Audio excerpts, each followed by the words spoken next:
Good evening, everybody. I'm going to officially start. So, ever wondering what your pet would say if they could talk? Well, I hope sometimes that my pet didn't talk about what went on in my houses, but animals can communicate with us in unique ways, expressing their needs and emotions. And by learning to connect with them on a deeper spiritual level, you can uncover what they need and what they want. And, it's really, really useful. Debbie is well known to the school. We've been working together for some years, 8 or 9 years, I think, Debbie, we've been doing this. Debbie is a Reiki. What's that? I said, I'm not sure. We lost track somewhere along the line. It's been a long time. It's been a long time. But Debbie is a Reiki master. She has extensive experience in healing, metaphysics. She specializes in animal communication and spiritual mentoring. And really, I believe, although Debbie has many, many gifts, I believe her ability to connect with animals with compassion and love is just a really one of her specialist gifts. So on that, Debbie, I'm going to hand over to you, and I'm looking forward to being in your hands for the evening. And we will, just to say to the community, you can put up your hands if you just raise your hands, or put up your hand if you have a question, but you can also type it in the chat. Debbie, I'll manage the chat and read those out to you. But ask questions as we go along. It's easier than at the end. So let's make it a lovely interactive evening. Ask lots of questions. And Debbie, over to you. Thank you. Thanks, Cindy. The thing that Cindy's got quite right over there is the fact that I have a real special affinity towards animals, and I always have. My mom, who is now long dead, used to say, Debbie will walk into a room and she'd say hello to the cat and the dog before she says hello to the people. And that was the truth. They've always fascinated me. And, if I look at animals through my life and I see where they've brought me, I actually just stand in a space of such deep gratitude. And I feel very humbled by the fact that I've been able to walk this path. And it was never, ever meant to be. Strangely enough, I worked as a neonatal ICU sister, and I was so aware of the fact that those babies, as tiny as they were and as ill as they were, because they were all on ventilators and drips and pipes and horrible things, but that those babies were able to message in some way. But in an environment, and a scientific environment like an intensive care unit, one just does not go, well, I think that baby's trying to telepathically communicate with me, because I might have been sent off the funny farm for some treatment had I said that. So one just generally doesn't go down that route of speaking in that way. But at age 35, I had a bit of a wake-up call regarding nursing and thought, I've got to change my profession. I can't do this anymore. And that's when the whole Reiki journey and the Kinesiology and Hypnotherapy and everything else came about. And then one day, my sister just literally out of the blue said to me, have you heard about this lady that does animal communication? You know about it? And I said, no, never ever heard. And she said, yeah, maybe phone her in here. And I phoned her. Her name still is Jenny Schoen. She's a very well-known animal communicator. And she said, yeah, we're in Cape Town next week. Would you like to join the course? And that is literally how it came about.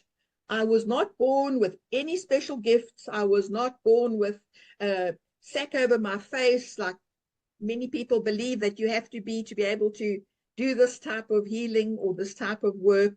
I literally am just a normal human being walking this earth, learning like all of us have to learn about life.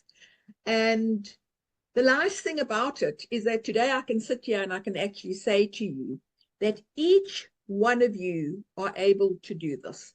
There is nobody sitting on this call that is not able to do this work. Do you want to do it professionally? I'm not too sure. Is that something that everybody wants to do professionally? Well, it would be wonderful if we could all actually speak to animals and be their voice. But some people, it's down the alley, and some people not. What I'm saying is that we all have the ability to work with our own animals and communicate with them on a very deep and meaningful level. So what is this all about? Basically, we're speaking about connecting to the energy field of the animal. This is not the animal itself speaking to you through words, okay? They speak to you through gestures and through body language, but there isn't any word speaking. So what you're picking up in the energy field. Cindy, I see that Dia says, is anybody else losing sound? Is there a problem with sound? So I can hear you quite clearly. It is a little bit crackly. So if we can ask you to just speak a little bit louder into your microphone, that would be great. Thanks, Debbie. Slightly crackly, okay, but not bad. Thanks, Red, for saying you can hear perfectly. So can Alex. Okay. Thanks, Alex. Okay. Thank you. All right. So now I've forgotten where I was. Energy field. Energy field. Thank you. So what we are speaking about is communicating with somebody, in this case, it happens to be an animal, through their energy field. The way I explain this to my students is that we all live in this quantum vat of soup, okay? And I call it a quantum vat of soup because this is quantum physics and we are all connected. And Cindy comes with the flavor of sugar, and I come with lemon, and Candace comes with maybe lemon verbena, and Hester with honey. And so each and every one of us come into this energy field with our own special flavor, and it makes up that thing that we call life. This whole thing about I walk into a room and there are people that are arguing or have been arguing, and I can feel the vibe and it's not a good vibe. That thing is what I'm speaking about over here. That exact thing. Or you walk into a room and there's everybody's dead quiet, but you can feel the happiness. You can experience the happiness in that room. That is what I'm speaking about.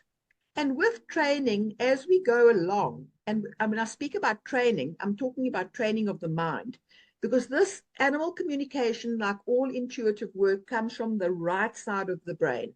We're so used to working from the left side of our brain where we are so busy, logical thinking, everything following a certain way that life is dictated, that the right side of the brain has become quite lazy in being able to pick up these finer nuances of life. So what I'm asking you over here is just to work little bits every single day. Just look at your dog, look at your cat, look at whatever, your goldfish, and just go, how are you guys today? And then listen. And the thing that is the most important out of all of this is that you need to be in expectation of a reply. If you are not in expectation, if you are one of those people out there believing that animals can't speak, believing that animals are lesser beings and therefore we're not on the same level and we're not going to be able to communicate, believing that whatever we have been taught and all these this whole neural network that's been broken down over time by systems that exist out there, believing that stuff is what is going to stop you from hearing them. So please be in a space of expectation and don't be surprised at what they have to say, because they can actually really rock your world. And I can give you many examples of how they can rock your world. But the one that I can say to you, and I've experienced this a few times, where animals use really bad language, like really bad language. And I'm going, pardon this word, but this is what your dog said. Pardon this word, but this is what your dog said. And so I'm going about the language that has been used by your animals.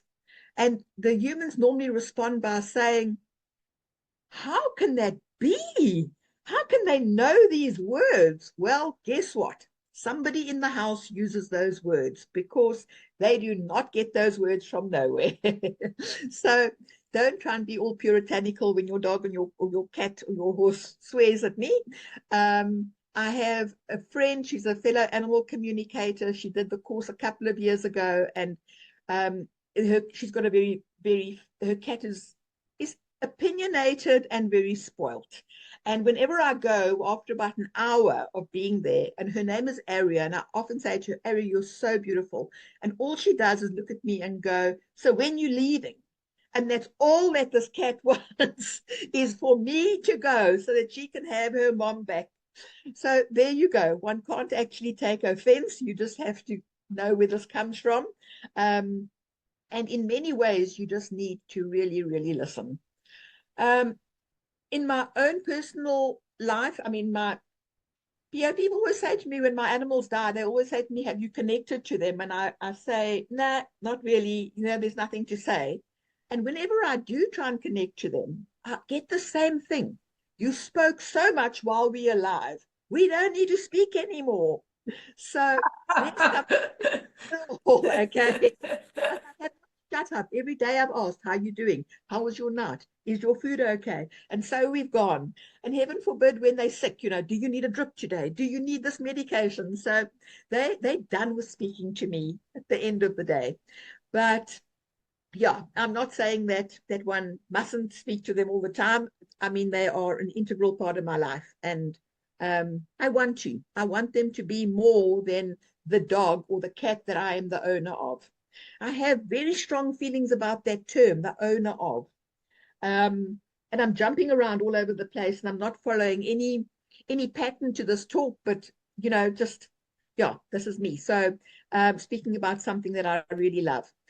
When we have animals and we see them as a possession, I don't know how you treat them differently to a vacuum cleaner, or like, I'm the owner of my vacuum cleaner. I'm the owner of my handbag. But how can I be the owner of a sentient being? So I prefer to speak about myself as being the guardian. I'm the guardian of that animal. And I do understand, I mean, I know that there are many people from other countries, and I don't know your legislation. But in South Africa, animals are considered as objects. And because of that, it is acceptable to speak about them as a possession. So I am their owner. It's just a point that I really and truly don't enjoy hearing anything about. But what does animal communication do? When I sit down and I speak to an animal, I always introduce myself, and I always say, are you happy to chat with me? And sometimes they are, and sometimes they're not. And if they're not, I've got to find out why they're not. But oftentimes, Juliet, thank you very much. Yes, I mean, I so like it when the moms, the vets speak about the mom or the dad. But I also had a lady some years ago say to me, how dare I assume that she is the mother of, or her husband is the father of that animal. So even there, you would just like step on this ground a bit gingerly, and because some people really take exception to something that I think is quite normal. So where was I? I was speaking about why we speak to animals. Is that where I was? The depth of a relationship when you understand an animal changes completely.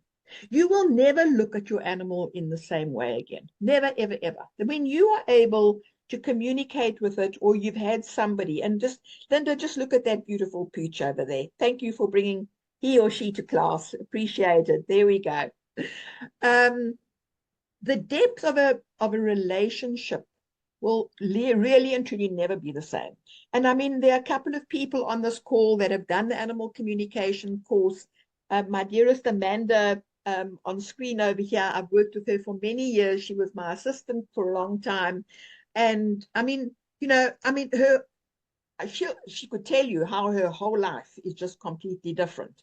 And there's Hester, and there are many, many of you over here where I know that we have spoken with your animals, and there's just been a deep understanding that one will never ever get from an animal unless you are able to hear what they have to say. And when I say what they have to say, for each and every one of us, this information comes through in different ways. So for you, Zoe, Anita, Linda, for all of you sitting over here, depending on the stronger part of your brain. So we've got this thing called the neural network within our heads. It's not an anatomical brain. It's a non-anatomical brain. And it consists of the sound, taste, sense, vision. So if you are an artist, for instance, you are going to be inclined, but not 100% so, or more inclined to pick up information in pictures, because that's the stronger part of the right side of your brain. That part has remained developed, okay? If you were a chef, you might, instead of seeing the word chicken written in front of you, you might see a chicken go running by when you ask your dog or your cat what the favorite food is. For some people, they will literally taste the chicken, okay? Now, my story, and it's a bit gross, and I never even know if I can actually tell people this, but I walked into my kitchen one evening. I'd gone out, and I came into the kitchen, and my cat, Echo, came in at the same time, and our eyes together just shocked onto this huge cockroach. We actually, in South Africa, we call them Durban cockroaches, because they're not those tiny little ones that crawl all over the place. They're quite flying ones. Yes, Cindy, you've got it right. They are big. They're like a prawn, okay? So our eyes shocked onto this cockroach, and he immediately goes over the cockroach and he bites through the cockroach. Well, in that moment, guys and girls, I could have fought him for that cockroach. It tasted so delicious. It was like a crumbed prawn. It was too delicious for words. That is when you know that you are in the zone. That is my best example of completely being in the zone. Of course, I restrained myself as the guardian and gave him the cockroach to eat. But you know that you are in the zone when you say to your cat, so what's the nicest thing in the world you can do? And the cat says, catch a mouse. And I can feel its heart beating in my mouth. And I can feel the tail hanging down. And the blood is oozing out. That's the best. So that's animal communication for you. You, not for the faint-hearted, and don't do it in the morning on an empty stomach, I suggest. Or a hangover. Really and truly, or even worse, a hangover. Yeah, you don't want to go there. So, yeah, they're going to speak to you in words that you can understand. Katie, I see you've got a raised hand. Yeah, Question thank from you. Yeah, I have it, and I enjoy your joyfulness and that you love what you do. Yeah, I'm new to this, so I'm grateful for this. What came to me was I feel like one of my abilities is like being clairsentient, and what you just described is that like it's like you that sounds like the abilities of an empath to feel what the other person or being is feeling, and I can relate to like when I do energy healing, and I had like I was treating a dog which had itchiness, and after some sessions I started to just feel itchiness everywhere, and I was starting to yeah. scratch behind my ears, and I was like, first I was like, didn't I shower well? But then I was like, wait, I'm just feeling what the dog is feeling. So I would be happy if you have share on this a bit. I'm That's done. Thank you. wonderful. And thank you for sharing on it, because that's exactly like it is. However, if you had an itchy bottom, you don't want to go and scratch your bum against the ground when you're busy working with a client. Hey? You do have to keep some part of yourself behaving well. But Katie, yes, with clairsentience often comes that empath ability. And it's one of the tough parts of animal communication. You know, I'm more clairsentient than what I am anything else. So I feel the sadness, but I always also feel the happiness. I feel the disappointment, But I also feel that absolute joy that those animals have when they are given a home and they are allowed to be their own person in their home, in their new home. So there are ups and downs as far as the empath part of the work is concerned. And thank you for sharing it, because it really and truly is a big part of what goes on for us as animal communicators, and the chance of burnout, because we are connecting on such a deep level. We become one with the soul of the animal when we are doing this work. And, you know, whenever I say to somebody that when I speak to your animal, it becomes part of me, that I don't know if they actually understand that. I don't know if somebody can really get to that space. But that is exactly what happens. They become part of you, and each and every one of them become part of you. And it's a wonderful journey, but sometimes it can be a bit tough. And we do learn to toughen up as we go, as we all do in life. But let's hear what Juliet has to say. Juliet? Hi, Debbie. It's just reminded me of an experience I had many years ago with our wonderful dog, Sammy, who we had for 17 years. And we hadn't had him for long. He was very young when we got him. And I was in the garden one day and I was raking the leaves. And out of nowhere, he suddenly starts growling and circling me and growling. And I was really quite frightened because I wasn't quite sure what was going on. But I could feel his fear. He was having a fearful moment about me raking the leaves. And as I stood there stock still, I didn't move a muscle. I could feel that he had been attacked with a rake. He'd been attacked by a rake and he'd been hurt by a rake.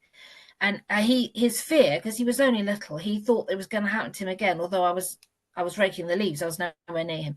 So he came and he did this circling. It went on for quite a while, but I just stayed very, very still. And in my heart, I said, you've got nothing to fear. I'm not going to hurt you. I'm not going to hurt you. But I didn't actually say it to him. I just said it inside of me. And he was looking at me and I was looking at him. And then eventually he just stopped and he walked away. But I still feel that, even to this day, I still feel that moment because it was so intense, and it was sort of, we were communicating, but not, I wasn't saying anything, and he obviously was just with his actions. But it was, yeah, he was looking at me and I was looking at him. Yeah, so it's just reminded me of that. For sharing that. You see, because we're in this quantum vat, we know about each other, and you were just open enough to actually feel it.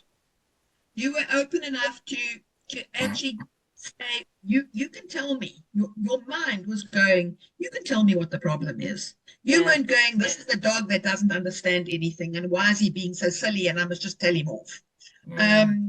So you're well done on that. You know, that is great. But Juliet's story brings me to another point, and that is probably one of the most important points of animal communication. In fact, it's one of the most important points of affirmations of any sort, anything that we put out there, is that when we are speaking to animals, we need to speak to them in the positive.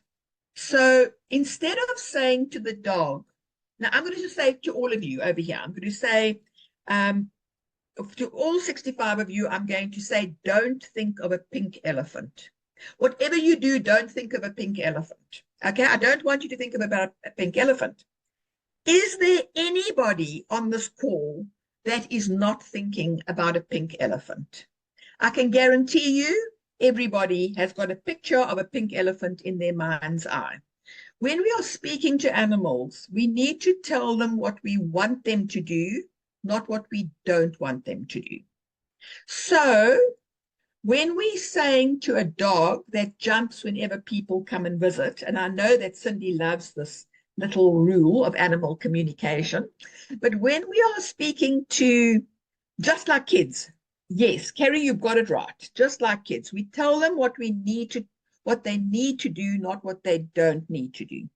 So when there's a dog that jumps when people come to visit, you don't say to the dog, stop jumping, because the picture in your head is still jumping.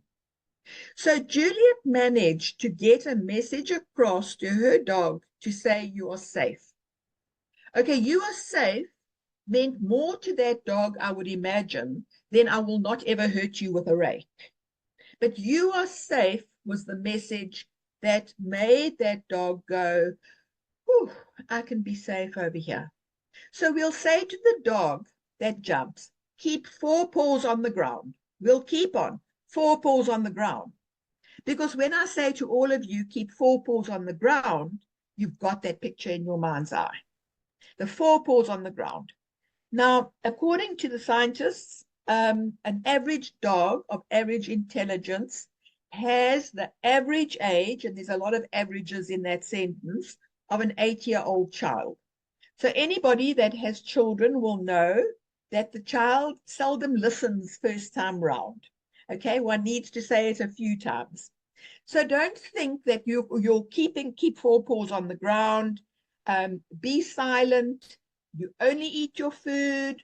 All these sentences that we are giving them, or orders, if you want to see them like that, that we are giving them, are all said in the positive, but they might not immediately get it. It might take a little while, a couple of 4 paws on the ground, good boy, and here you go with a treat.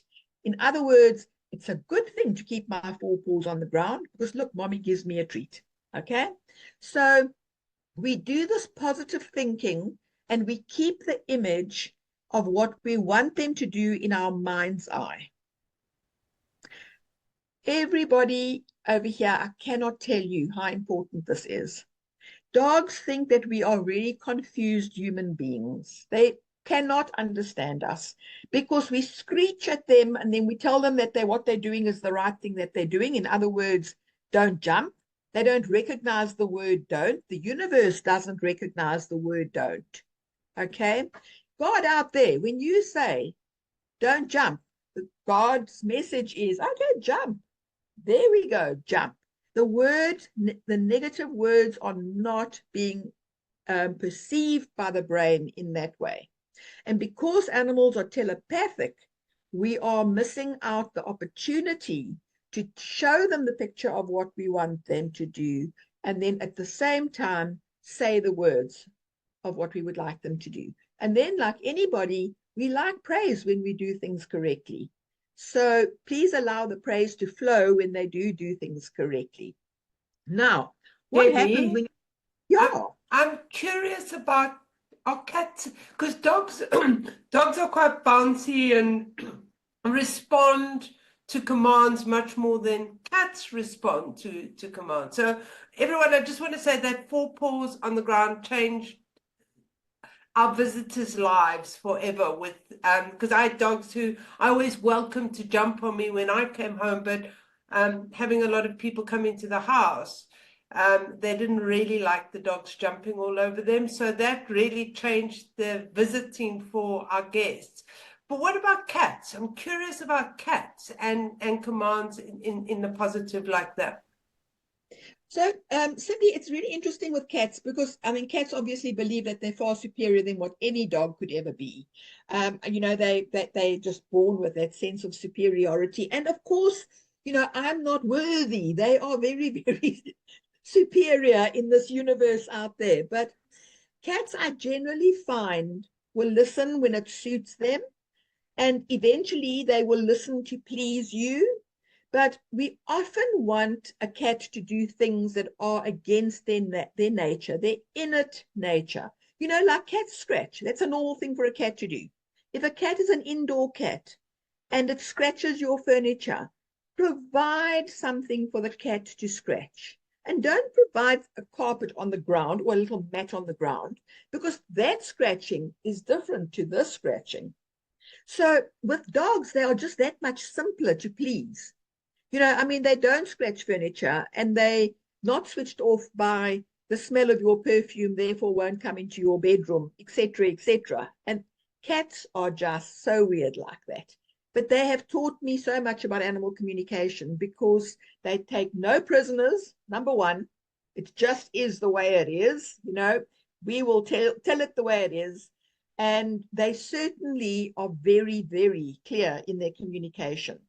dogs try to soften it. They frequently try to soften the communication. Like, I don't want to upset you. I don't want to make it difficult for you in any way. And that in its own right comes with challenge, because you're often not getting the true personality, the true issue behind things, which then brings me to a complete different part of the work where Juliet, I don't think that insecure would be my word. I would say that they have more need to please. So insecure not, you can get some very bullshit dogs. Yeah, like this is me. But insecure, they can be at times. And one often picks it up in the personality. You know, I was doing a reading today, and it was a passed over reading, a dog that died some years ago, well, some months ago, and a black Labrador, this beautiful, beautiful black Labrador. And the first image I saw was this dog with wings, like real angel wings, but the edges were all clipped. And it was very clear to me that the edges were all clipped. So here's this dog non-verbally wanting to say to me, I'm in spirit, I'm fine, I've got the energy of the angels around me, but subtly telling me that there's something not right. Now, what is not right is that the mother has an emotional disorder, emotional mental disorder, and is really struggling with the loss of this dog. So she will not let him go. And she's actually stopping his journey. So a lot of the reading went about how well he feels, how good it is, how he needs her to actually just let him go so he can move on. Sorry, I missed that question completely, Cindy. So it's a comment from Carrie saying dogs are more resilient in their relationships with humans. So I think it is as keeping the peace and connection. And I would say, Carrie, yes, keeping the peace and connection, absolutely. Resilient, yeah, I would question. Sorry, reliant. Oh, reliant, yes. Oh, Sorry, actually, my good old reading. Reliant without a doubt. Reliant without a doubt. And on that point, and only because we're on an animal communication call, I've closed the bowl and I've got a cat that's saying, "Where's my food?" So 1 minute out, please.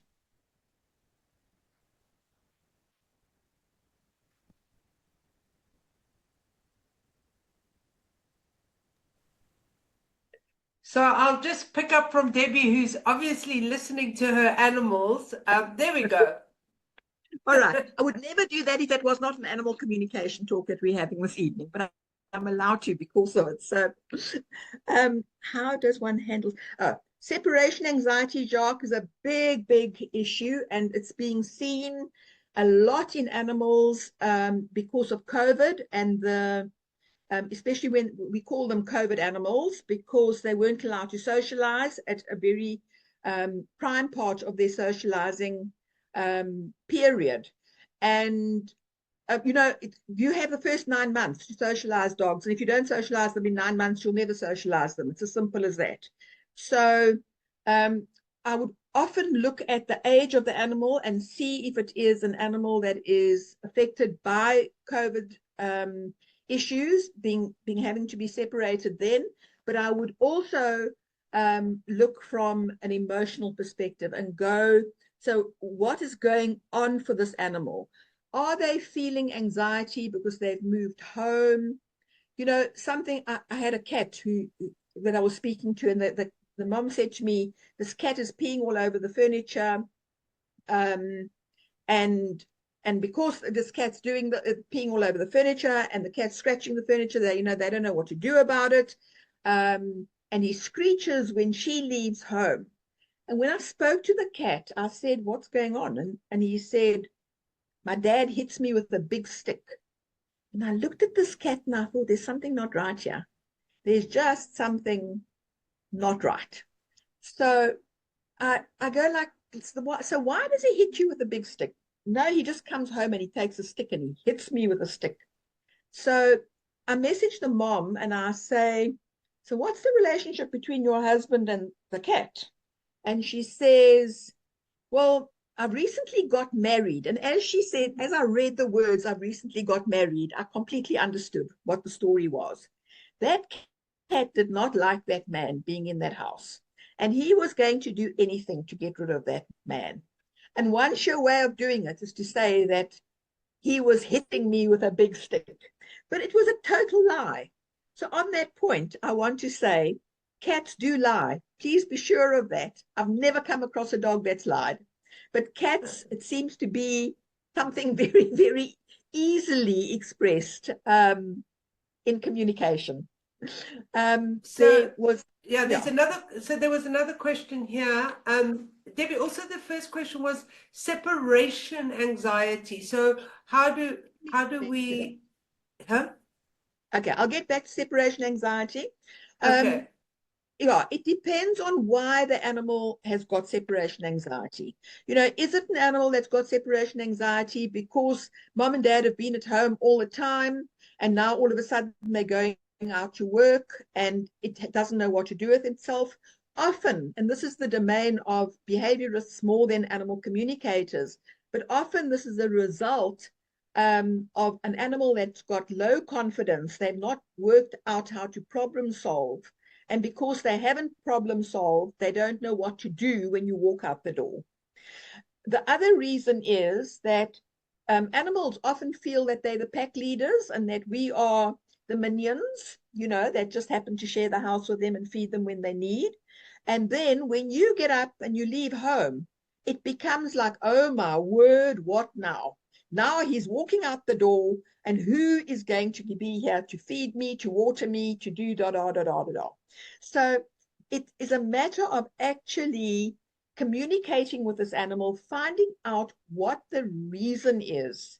And then when you know what the reason for the separation anxiety is, you are more easily able to address it.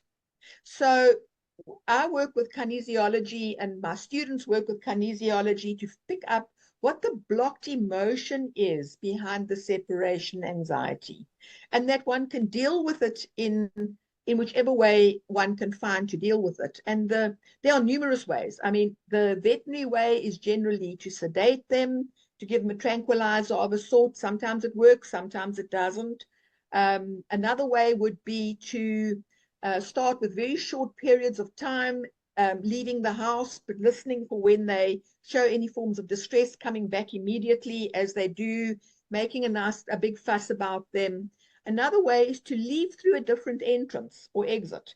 I've had people that have left their houses through their window so that they can actually not have to do the door. And that definitely helped. It helped a huge amount because the dog used to actually bite the door that they left through. So I want to say that this is not something that I can answer certainly not on this type of forum, but I can say that there are many options available. And then obviously the wonderful homeopathic remedies that are out there, especially for separation anxiety, which then takes the charge away from that anxiety. And sometimes one just learns to live with it. And I mean, as an animal communicator, I can tell you, Cindy used to call my dog the daft dog, and he was a daft dog. He really and truly was quite a daft boy. But I got him at age 9. He'd been surrendered, and he had dreadful separation anxiety. And honestly, it was easier just to make sure that there was somebody looking after him all the time. He was never left alone. And it was just easier than me doing the 6-month thing about 1 minute out and then back into the house again, and then 2 minutes out and back into the house again. So, you know, I just worked around it in the best way that I possibly could. I hope I've answered your question. Yeah, that's Thanks, great. Debbie. Debbie, so there's another, let's take Katie's. Katie's got her hand up, and then there've been a couple of other questions in the chat. Okay, No. Katie, you want to Yeah, share? thank you. I was like chuckling for myself when I heard that cats have this kind of ego. And I was like, Oh my God, I think I have to do some forgiveness because I only work right now with two dogs, and then now to hear that they can lie, and that brought up many questions. But I just start with, like with the one which comes up for me. So when I work with, I also work with humans, and when I work with them, and I will only ask now a question which is related to animals, but first I have to explain you how my experience with humans is, because have worked more with humans. Yeah, but I see there are some similarities in working with just beings. So when I work with humans, I as an empath and clairsentient, I can feel what thoughts people have while I'm doing a session with them. And because I just don't think that I'm always right, I'm communicating with them. Is that right, what I perceive? And mostly I got like a yes, that they can see like that I'm feeling like just getting a sense of what they're thinking right now and what they're feeling right now. And I have experienced that there's always more than just one emotion. Like behind anger, there's sadness. Behind sadness, there's whatever, you know. And with animals, I wonder, especially like with cats, they, if I haven't worked with cats, but I wonder when I'm working with them, wouldn't I sense that they lie because I feel when they say something to me that there is something like missing? Because I mean, I can feel it when I'm working with clients. I can feel that they want to go. They want just to stop the session and go. And I'm asking that, do you feel like you just want to stop? And they are like, yes. So I wonder if I could that feel it when I'm talking with cats, like communicating, or if they would like suppress it. Yeah, and that's my question. Yeah, I'm going to say yes, and I'm only saying yes with conviction because I felt when that cat told me that he was being hit with a big stick, I felt within my being that there was something not right here. The energy of the cat was not an abused animal; it was an angry animal. So absolutely yes, I think you would pick up on that. You'd feel there's something not right here. What I'm seeing in this animal, it just isn't right. So I think you would pick it up, as you do in humans and in dogs. Does it answer your question? Uh, yeah, thank you. Okay, all right. Cindy, there were other questions? Yeah, so Candace wants to know, I wanted to please ask, I've always been drawn to elephants and feel a soul connection with them. I often have dreams with them surrounding me and communicating with me. Would you also learn to find out what messages they are sending via dreams? Candace, I'm not that great with dreams myself. So from my own perspective, I wouldn't use a dream. What I would use, though, is I would want to journey through a meditation, a shamanic meditation, a guided meditation, whatever works for you. I would actually want to journey with that animal and see what they have to say to me. So I'm not saying that you won't pick up something via a dream. I'm just not a person that picks up things via dreams very easily.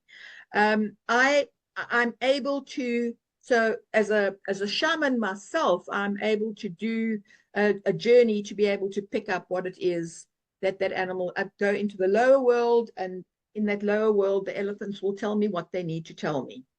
But you find a way of just going into a contemplative or in an introspective space with the energy of elephant, and you'll be amazed what you get. They are the most amazing animals.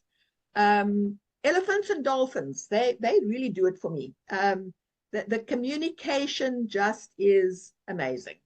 So yeah, I hope that gives you some clarity. We get our messages. Yeah, we get our messages in different ways. So we just have to use what we've got to actually get there. Okay, great. And then the next question is, do cats get distressed being kept indoors? My cats used to love being outside, but kept getting injured in fights. So I've had to keep them indoors for their own safety. I feel terrible about it, but don't seem to have another choice.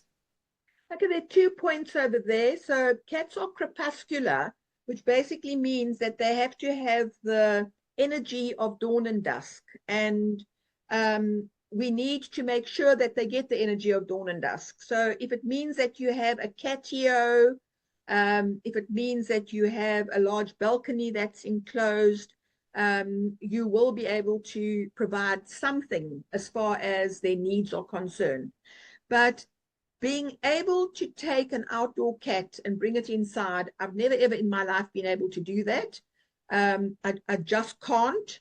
I would, and maybe you can and maybe you can't, depending on your living circumstances.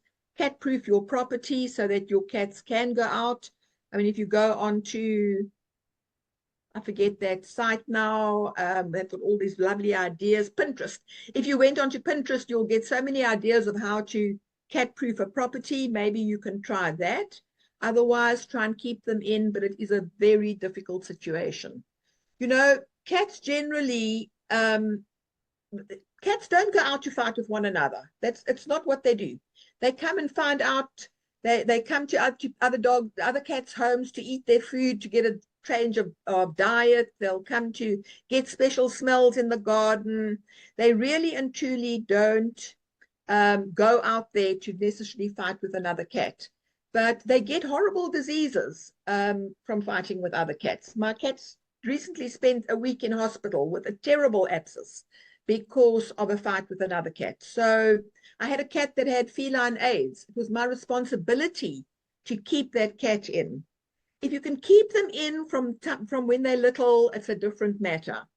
But catios work amazingly. And somebody sent a message now to say that their catio works really well. I didn't catch who it was, but yeah, the catios work well because the cats can still get out, or she said cat proof her property.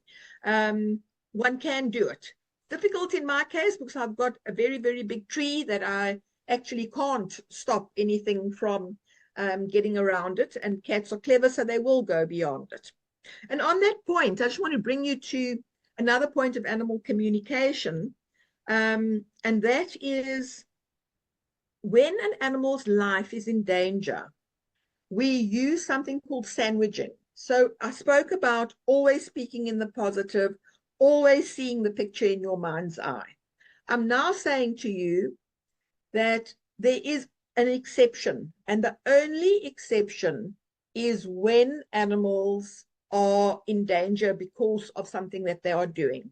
So my cats have always been told that they need to stay on this side of the grass, and I say the green grass, and I see the verge outside. So I say, you stay on the side of the green grass. I call the road the Black Death, and I say to them, if you go out onto the Black Death, a car will come and it'll ride over your bones. And this is where you've got to be so, so clear in the most horrific way possible. It's going to ride over your bones. They're going to crush your bones. Your blood is going to come squelching out. And we're not going to be able to help you. And all that we can be able to do is to kill you, because that's how badly injured you'll be. And then you finish with a positive. So we do this thing called sandwiching. So the bread is the positive and the filling is the negative. Okay, so that is what we don't want the animal to do. But it doesn't help to say, oh, mommy's going to be so cross with you if you go onto the Black Death, because they're just not going to get it. So please, you need to be really, really descriptive and in a horrifying way, because they do get it. I've had one cat killed in the road before I was an animal communicator, many, many years before that. I never, ever want that situation again. So I am quite comfortable with telling them about the Black Death. Cindy, any more questions that we need to go through? Absolutely, you do the same, Stacey, you do exactly the same with dogs. All animals. If you want to keep birds away from electric wiring, the same thing. If you want to keep them away from the windmills for sustainable energy, you do the same thing. You show them the picture of those big, big windmills and their blood, their wings being cut. And it sounds dramatic, but you really and truly need to get the message across loud and clear. So any animal whatsoever. Debbie, there's another really good question here.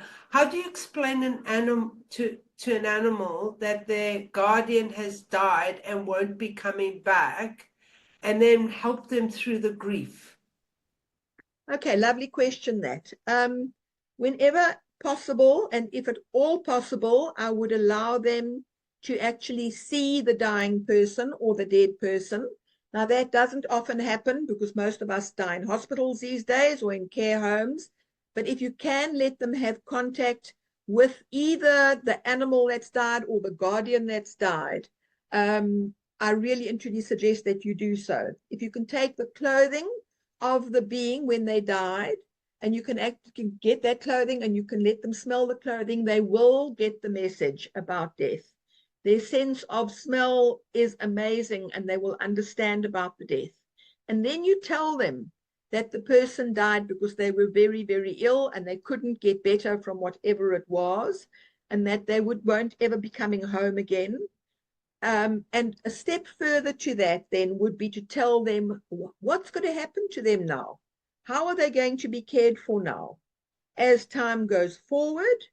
And then once you have done that, from my perspective and the way that I work and the way that I teach, is that we work with energy centers. You know, where's this animal out of balance in the chakras, meridians, aura, elements? What is out of balance over there? What healing method can we use? Do we need to use T-touch? A wrap? Do we need to use a body talk method? What is it that we actually need to use to get this animal more contained? And then the homeopathic remedies that help a huge amount for grief and loss. And for all of you that I see Zoe's giving thumbs up over there, but the homeopathic remedy Ignatia, no house should be without it. It is very, very powerful for grief and pining. And Zoe, I'm getting a finger up. Yes, Zoe, you want to add something? I was just going to add aconite for shock. Aconite and arnica. Everyone should have that for their animals as well. Absolutely. There's a whole little first aid kit that I've got for animals, well, to have in your home, for anybody actually, but for animals specifically in this case.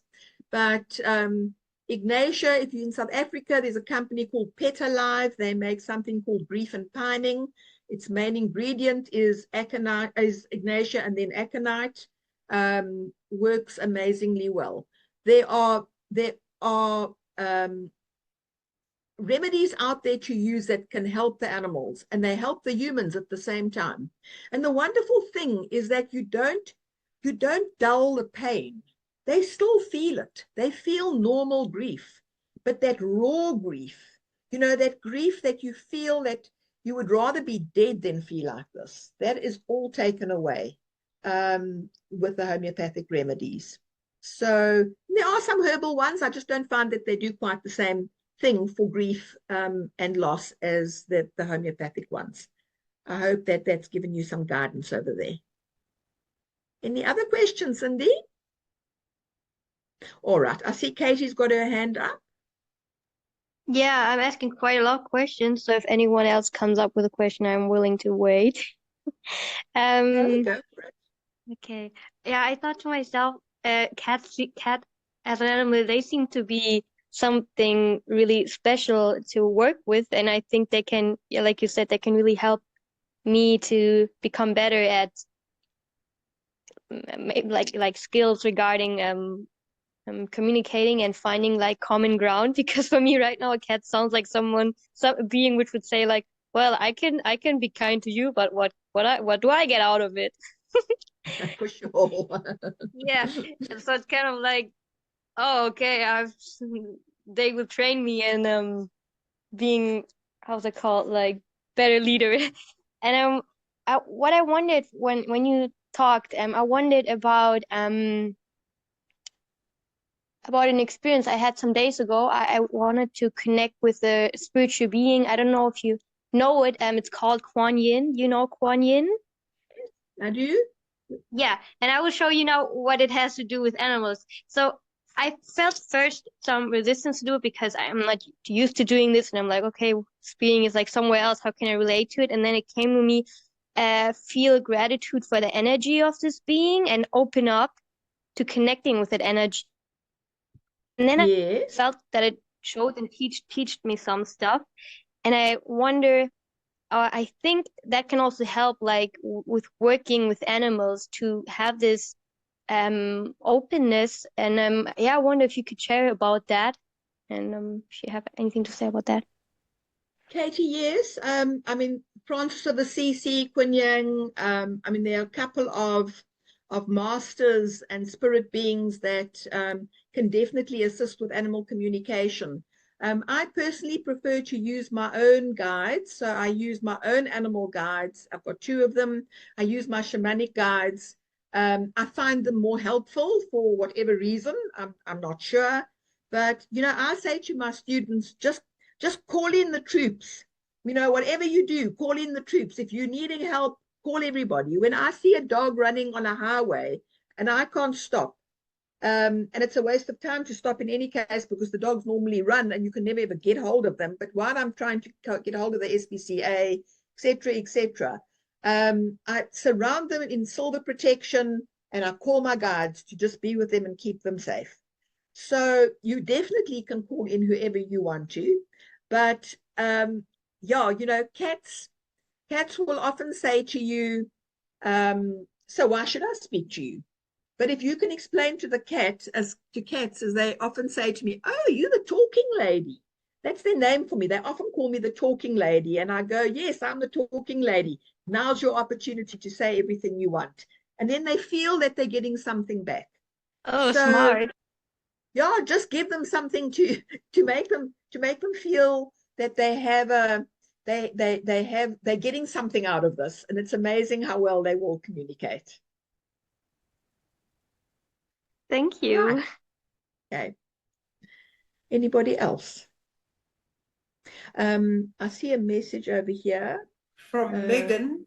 Debbie, do yes. you have an opinion on keeping a puppy with its mother and siblings for longer than the accepted 6 weeks? Does it make socializing easier or better? Okay, so Megan, from my perspective, 6 weeks is not enough. Dogs have their first fear period at around the age of 9 weeks. And when you're taking them away from their parents before then, and you take them into a space where they are not necessarily, and I'm not saying all homes are like this, but where they are not being protected, you could do more harm than good. So that accepted 6 weeks, I mean, I see that animals often struggle with insecurities when they've been taken away, and that's for dogs and cats for that matter. If I was to get a puppy or a kitten, I would actually ask that they be kept with the mother until the mother no longer actually wants to have communication with them, and that's normally just after the 9th week where they turn on them. Of course, you know, I've had 2 cats that were 4 weeks old when I got them. Their mother was feral and she was killed, and I got those 2 kittens. I mean, they were tiny, they were as wild as can be. They lived under my bed for 3 months. I mean, the one sat on my lap for the first time when she was 14 years old. So there just goes to show how damaging it can be for them. And that was a double whammy. I mean, they were feral and they were without their mom from an early age. But I don't find that 6 weeks is really enough at all. I saw a question somewhere. I don't know what's happened to the question. I just caught a bit of it regarding a companion animal, and should you always replace a companion animal? I've got it. I've got it, Debbie. My dog's companion passed away earlier this year. Do I have to get another companion for her, or would it be okay not to?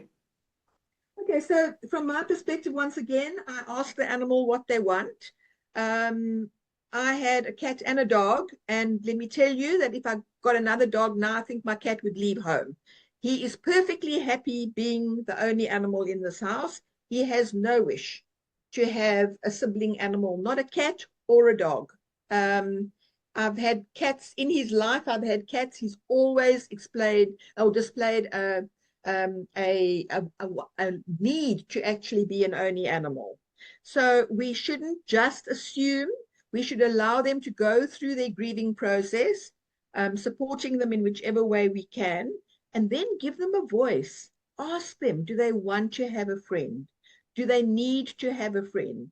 And also give them the opportunity to choose the friend's name. You know, we sort of bring this dog home and we go, yeah, is Snoopy, and Snoopy's going to be your best friend. And Snoopy has one look at elderly Emily and just decides that this is just something that I'm now going to bully because that's what puppies do. So yeah, think about this. Just think about it for a good while before you automatically assume that losing a companion means replacing a companion. You never replace that companion. When there was a good relationship, the next animal doesn't necessarily equate to being another good relationship. Ask them. I originally didn't think to get another companion for her. Yeah, so yeah, thank you. What age is she, Jacques? She's 9. Okay. She's a Burgle. All right. All right. So she's a large breed. Yes. At 9, she's an elderly dog, you know, then also just looking at it and saying, what type of dog am I going to get if I am getting another dog? You know, do I want to get a Jack Russell that's going to drive her up the pole and she'll wish that she died early? You know, she could die now, not in 5 years' time. Please God that she can live that long. So people always also need to think. It's like people that have got cats and then they get a hunting breed dog and they horrified and they want me to tell the dog who's a hunting breed dog not to go for the cat, and they want me to tell the cat not to run. Doesn't work. It's instinct. You know, one of the few times that animal communication has absolutely no effect whatsoever is when we go against instinct. It is a very natural, normal thing to follow their instinct.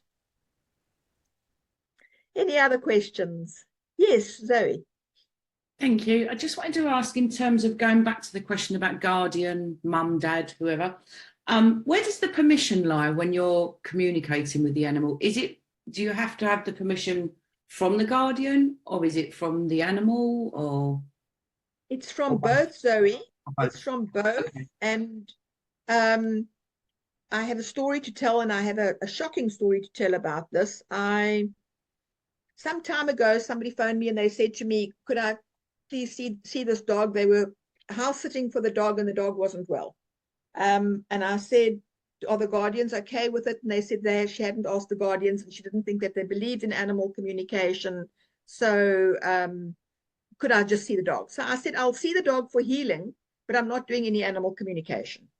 Because, you know, when you do animal communication, let's say that the dog said, I need a different diet. Then you've got to say, well, your parents don't know that you're here. So, you know, we can't do anything about that. So practically, it just isn't a good idea, and ethically, neither.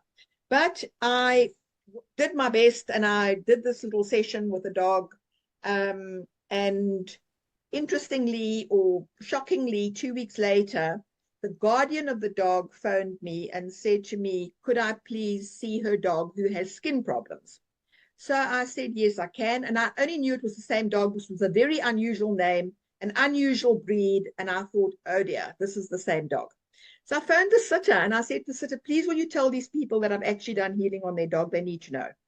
And she didn't want to tell them. And I was on my way driving there and I said, please, will you tell them that I've seen their dog? She managed to tell the husband, but she couldn't tell the wife. So the husband, who was her personal trainer, knew about it, but the wife didn't know about it. So I walk into the house and I say, the dog greets me, all happy to see me and very, very excited. And I obviously greet the dog and I say, I'm sure to put my things down. I need to go to the loo. So I go to the loo. I come out of the loo. I sit down with my folder and my pen. The dog yelps and dies. It literally died at my feet. Okay. Well, I mean, you have no idea how horrified I was. And yes, Cindy, I think my mouth still hangs open like that when I think about it. The dog literally died at my feet. I thanked God for having learned how to do, or having done a first aid CPR course, started CPR on the dog, said to the mom, phone the vet. We got into the car, CPR'd all the way to the vet. Once we got to the vets, we continued. That dog was as dead as a doornail. It was dead, dead, dead. With that, the house sitter and the husband arrive.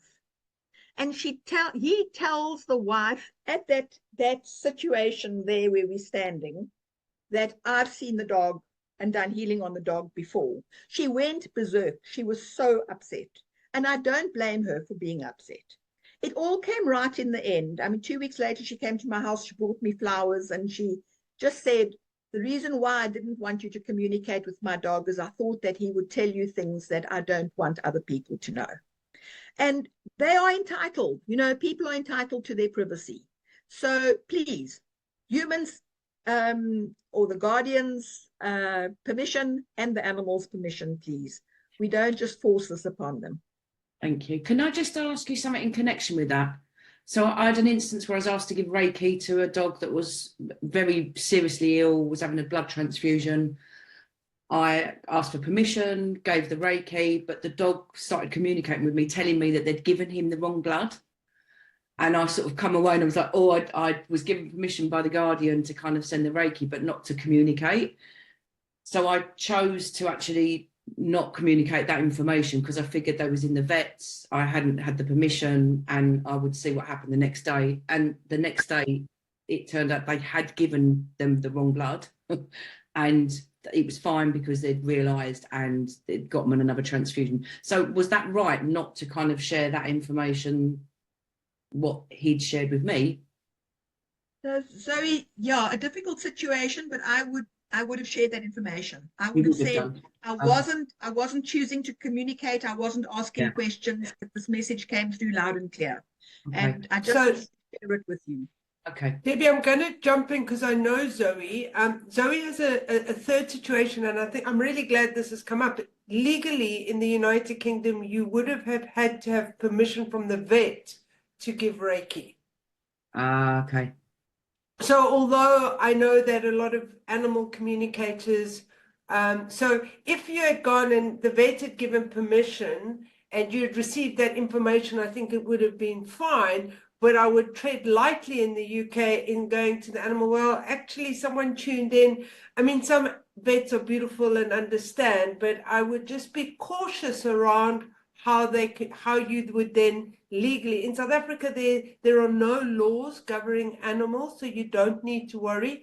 So please check what country you're in when it comes to animal healing and communication as to what the law is. But the law for animals is you need the permission of the vet. So actually you did the right thing. Okay, thank you both. That was really useful. Thank you. And Zoe, thank you for the Cindy for that. And you know, something that when in the course I bring across all the time, and I've got to say to the international students, please, you've got to know the law of your land. You've got to understand, you know, that the countries are all different. In the UK, if your cat's got renal failure, you can't put it onto a drip at home. In South Africa, the vets teach you how to put it onto a drip. The vets in the UK won't even think about going there. But you're not even allowed to give them homeopathic remedies. So, you know, I mean, I don't know. I'm very pleased I live in South Africa with all its drama. At least I can just do whatever I want to do. Fortunately, Zoe's a homeopath. I'm a homeopath. But are you a vet or a homeopath? I am legally a homeopath, but I'm, again, legally not supposed to work with animals. However, I work with my own cats. So, yes. Yeah. I would have to just unfortunately break the rules all the time, but yeah, let's not go there. Thank you, Debbie. Thank you for that. Taryn has a question moving swiftly on. Taryn, I hope it is not about the law in the United Kingdom. Would you like to unmute yourself? Taryn? Hi, Debbie. No, it's nothing about laws. I'm also one for breaking them. So, Debbie, I just wanted to quickly ask you if either dogs or cats communicate with people about not just their physical or emotional circumstance, but spiritually. You know what was interesting about that reading that I did with a dog that showed me reach for this reading and see, that showed me the wings. Sorry, let me just have a look here. He said,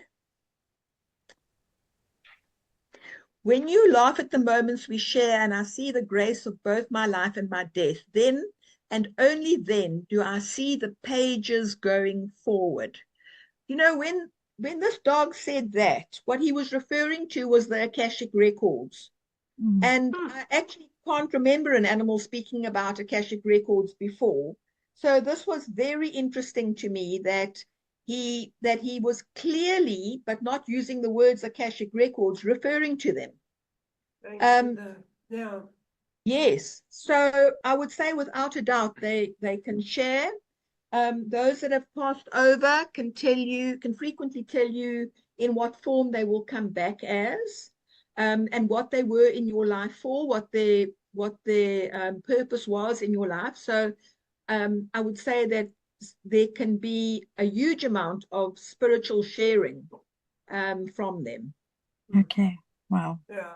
And I just have, sorry, I just have one. Taryn. Sorry, just one last question. I actually have millions, but I'll just have one more, if I may, just to ask Debbie that if dogs or cats take on their owners' ailments, do they do this willingly?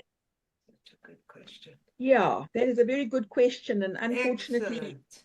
yes, unfortunately, they often do, and it can have dire consequences, but there is a soul connection that actually makes them decide that they're going to want to do this. So my story that I can tell you about that was a woman contacts me and she says, I've worked with her animals for a long time before, and she phones and she says to me, her 9-month-old dog is walking skew. So its head is hanging and it's walking skew. So I look into this dog's head and I see what looks like a tumor in the right side of the head. And of course, we're not here to diagnose. So, there's none of the speak. I just say, I'm sensing something in the right side of this dog's head. And I think it's something to be concerned about. They often get a condition in their ears, but the ears were absolutely clear. There was no problem with the ears. So the ears seem fine. This dog was being seen by a vet.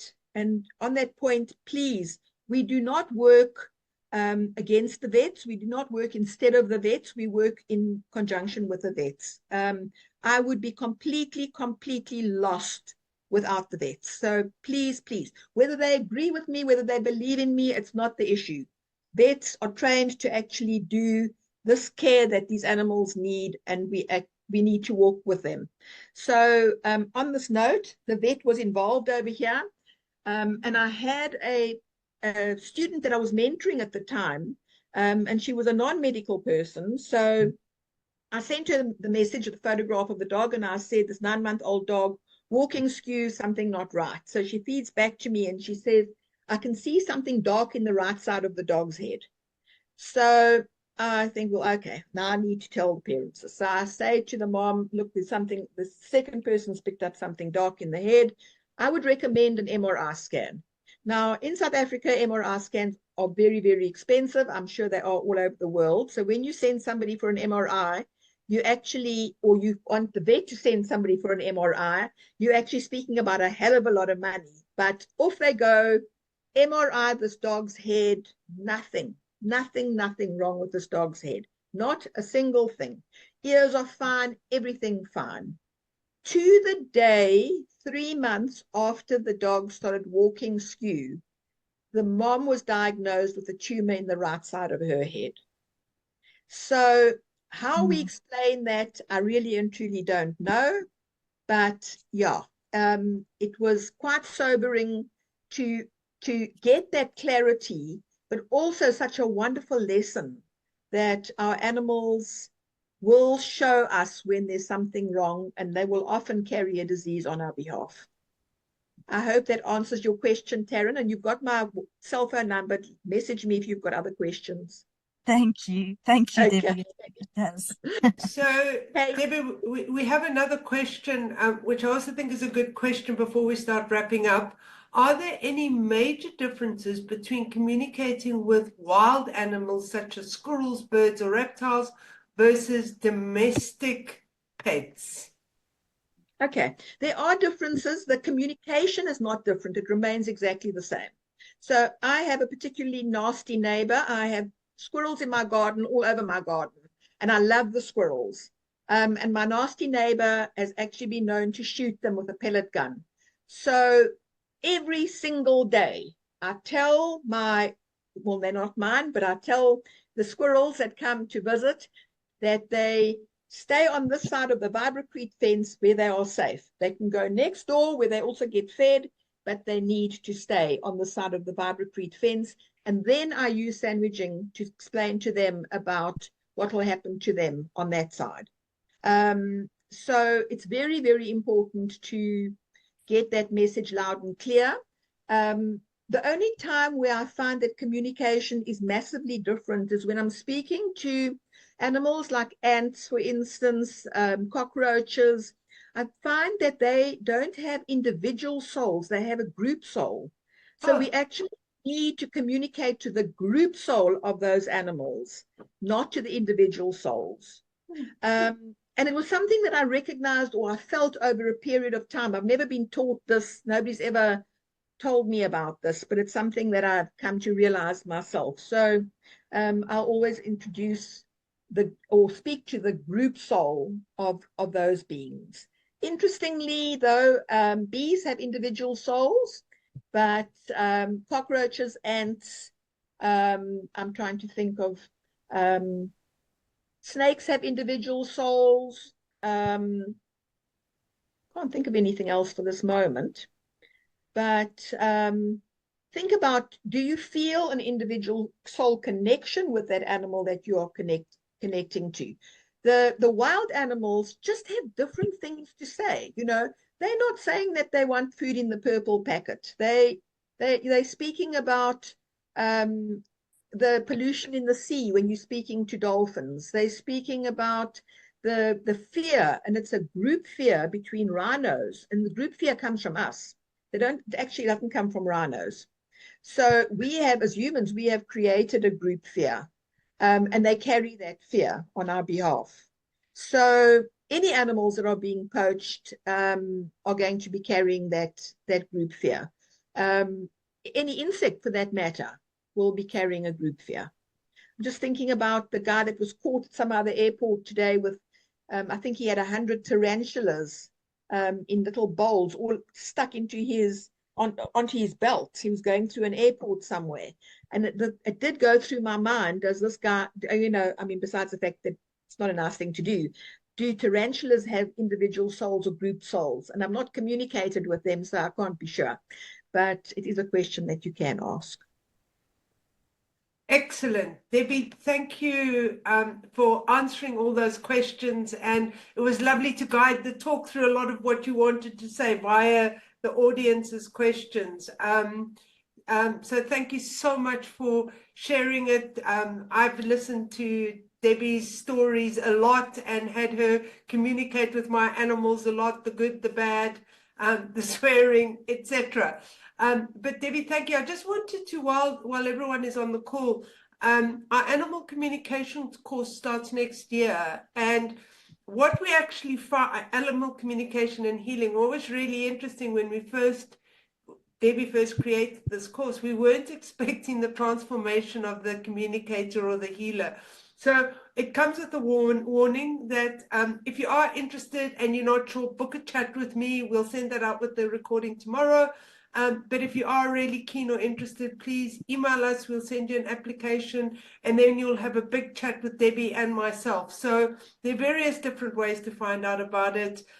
It's a great course. It's a lot of fun. If you're in the UK or internationally, your laws will be different, but you'll still have the skill set. And Debbie's been around animals a long time. So I just wanted to mention that. All the information will come out in the recording. Thank you, everybody. It was so nice to have such a lovely big call with so many beautiful heartfelt animal lovers listening to Debbie's information. So I wish all of you a fantastic evening, a good weekend. Keep warm if you in the UK and in the Northern Hemisphere, and if you're in South Africa or in the Southern Hemisphere, just really enjoy the sunshine and send it this way, please.